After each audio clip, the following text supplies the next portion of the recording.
Good morning all of you. AKM electrical HVAC में आपका स्वागत है। आज के टॉपिक पर हम बात करेंगे पैकेज हीटर का वायरिंग डायग्राम, डक्टेबल हीटर का कंट्रोल वायरिंग डायग्राम कैसे होता है, इसके बारे में हम लोग जानेंगे। तो आप जो ये बोर्ड पर देख रहे हैं डायग्राम, वो डक्टेबल हीटर का वायरिंग डायग्राम है, ठीक है ना। वो भी कौन सा? कंट्रोल का वायरिंग डायग्राम। डक्टेबल हीटर का कंट्रोल का वायरिंग डायग्राम है, ठीक है। पावर डायग्राम पिछले वीडियो में बनाया गया था कि पावर डायग्राम कैसे होता है। तो ये पावर डायग्राम जो है और कंट्रोल वायरिंग डायग्राम कैसे इसका कंट्रोलिंग करता है, इसके बारे में हम लोग जानेंगे। तो फर्स्ट में इसमें कौन कौन से इक्विपमेंट लगे हुए हैं, इसके ये आप लोग देख लीजिए। पहला यहाँ पर जो सिंबल दिया हुआ है फर्स्ट में, ये जो है RCG W1 W2 और Y1, ठीक है। क्योंकि ये जो है हीटर का है, हीटर का, इसलिए आप जो देख रहे हैं ऊपर में ये थर्मोस्टेट का जो है यहाँ पर RCG W1 W2 Y, ये थर्मोस्टेट में ऐसा जो है आप सिंबल होता है जहाँ पर थर्मोस्टेट में कंप्रेसर का, हीटर का, ब्लोअर का वायर कनेक्ट रहता है, जो कि रूम को सेंस करता है ताकि हमको कितना टेम्परेचर रूम में कंफर्टेबल है, वैसे ही ये काम करता है।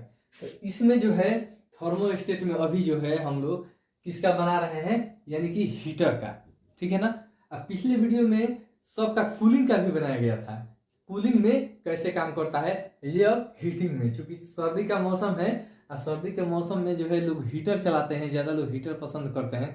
तो थर्मोस्टेट को जो है हीटर में, जैसे अब हीटर में है, अभी हीटर में इसको चलाना है, यानी कि हीट मोड में चलाना है, ठीक है ना। तो हीट मोड में जब कर देंगे तो उसका कंट्रोल का वायरिंग डायग्राम इस प्रकार होगा जो आप बोर्ड पर देख रहे हैं। अब चलिए इसको डिटेल में समझते हैं कि मतलब इसका काम क्या है और कैसे ये काम करता है, इसका कंट्रोलिंग कैसे किया जाता है। देखिए फर्स्ट में तो ये है कि यहाँ पर जो है, यहाँ पर ध्यान दीजिएगा, यहाँ पर 415 वोल्ट एसी का दोनों फेस है, ठीक है, दोनों फेस ही है। जो कि ये अब यहाँ पर ये देख रहे हैं, ये फ्यूज लगा हुआ है, ठीक है ना, ये फ्यूज है, ठीक है। और ये जो है आप हम बनाए हुए हैं, ये जो आप देख रहे हैं, ये ट्रांसफार्मर का सिंबल है, ठीक है।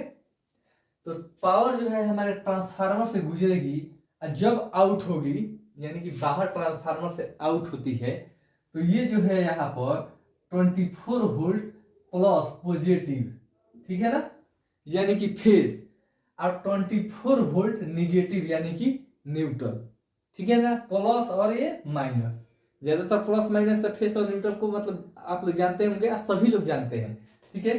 तो यहाँ पर ये है, यहाँ पर निकल के हमारे थर्मोस्टेट में कनेक्ट हो जाती है, ठीक है।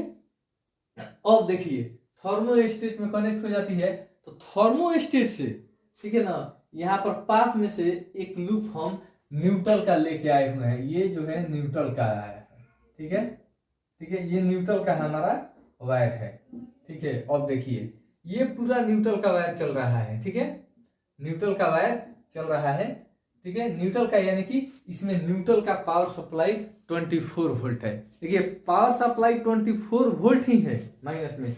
ये देखिए कॉन्ट्रेक्टर लगा हुआ है, ये भी जो कॉन्ट्रेक्टर है 24 वोल्ट का है, ये भी जो है कॉन्ट्रेक्टर जो है 24 वोल्ट का है, यानी कि जो भी इसमें कॉन्ट्रेक्टर लगाया हुआ है, ठीक है ना, ये 24 वोल्ट का ही है, ठीक है।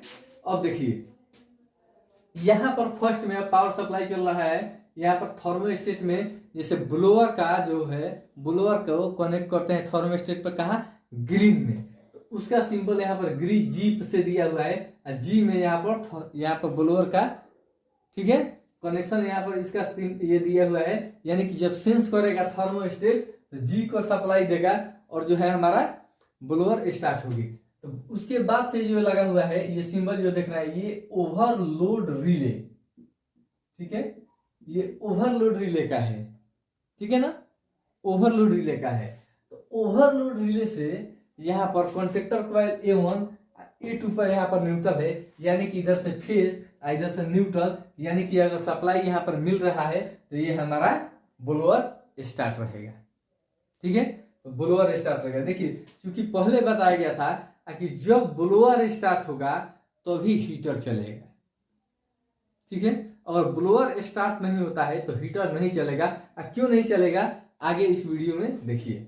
अब देखिए हीटर का कनेक्शन जो है, हीटर का कनेक्शन जो है W1 यानी कि हीटर 1। ठीक है, हीटर 1 स्टेज का हीटर में पहले चलिए। ठीक है, तो हीटर में यह सप्लाई आ रहा है A1 पर हमारा फेस, A2 से यहाँ पर देखिए ये न्यूट्रल जा रहा है, ये सीधा न्यूट्रल। न्यूट्रल जो है हमारा मैनुअल कटआउट से ऑटो कटआउट से होके, ठीक है, कॉमन पे आता है। ठीक है, यहाँ पर कॉमन है, ठीक है ना। कॉमन का सप्लाई NC में है टच। ठीक है, जब सप्लाई आएगा तो इसमें क्या होगा, NO में टच हो जाएगा। क्यों टच होगा अब देखिए, जब यहाँ पर है, ठीक है, यहाँ पर जो क्या होता है एयर फ्लो स्विच, इसको बोलते हैं AF, एयर फ्लो स्विच। ठीक है, तो जब हमारा ब्लोअर चलेगा, ठीक है ना, तो ये जो है सेंस करेगा कि हाँ ब्लोअर चल रहा है। तो ब्लोअर जब चलेगा ना तो ये सीधा जो है NC से जो हट के ये NO में टच हो जाएगा और सप्लाई हमारा A2 के पास पहुंचेगा और सीधा हमारा हीटर जो है स्टार्ट हो जाएगा। कमांड मिलेगा, थर्मोस्टेट कमांड देगा कि हाँ जी ब्लोअर चल रहा है तो हीटर भी चले। ठीक है, अगर ब्लोअर नहीं चलता है तो हीटर भी नहीं चलेगा, ये एकदम फाइनल है। अगर ऐसा होता है बाय द वे, संयोगवश, अनफॉर्चुनेटली अगर ऐसा अगर होता है तो ये समझ लीजिए कि आग लग जाएगी, क्योंकि हीटर चलेगी ब्लोअर नहीं चलेगी तो आग लग जाएगी। तो एयर फ्लो स्विच जो है हवा को सेंस करता है। और देखिए हवा को सेंस करेगा कि हाँ भाई हवा चल रही है तो सीधा कमांड देगा। ठीक है, हमारा कॉन्ट्रैक्टर स्टार्ट हो जाएगा। सेम सेकेंड स्टेज में भी अब देखिए यहाँ पर रिले लगाया हुआ है। और आप रिले को देखिए, यहाँ पर जो रिले है, रिले का काम क्या है, रिले का काम क्या है, वो सेंस करता है। डॉक्ट में लगा होता है तो सेंस करता है, सेंसर को सेंस करता है कि हीटर जो है कितना गर्म है। ठीक है, कितना सेल्सियस पर उसको हीटिंग है, तो उसके अनुसार जो है ये थर्मोस्टेट को कमांड देता है कि ज्यादा गर्म हो गया है तो थोड़ा सा ठंडा लेने दो, यानी कि थोड़ा सा वो कट आउट करता है। और फिर अगर नॉर्मल होता है, मतलब जितना अपने उसमें टेम्परेचर सेट रखते हैं कि इतना टेम्परेचर पर हमारा हीटर चलना चाहिए, रूम में जाके गर्मी कितना आपको चाहिए, उसके आवश्यकता के अनुसार रिले जो है क्या करता है, हीटिंग सेंस करता है। जो हीटिंग सेंस करने वाले का जो है ये जो है कमांड देता है। इसी को जैसे हीटिंग सेंस जो करता है उसी को ये कमांड देता है। ठीक है, हीटिंग जब सेंस करेगा तो रिले जो है हीटिंग सेंस करने वाले को कमांड देगा हीट ज्यादा हो गया है, थोड़ा सा नॉर्मल हो जाएगा, यानी कि कट आउट होगा। तो कट ऑफ जब होगा तो यहाँ पर थर्मोस्टेट का W1 से कट ऑफ हो जाएगा। अगर जो है नॉर्मल में चल रहा है, जितना टेम्परेचर चाहिए, जितना डिग्री सेल्सियस का चाहिए, तो जो है रिले जो है कमांड देता रहेगा एनी टाइम।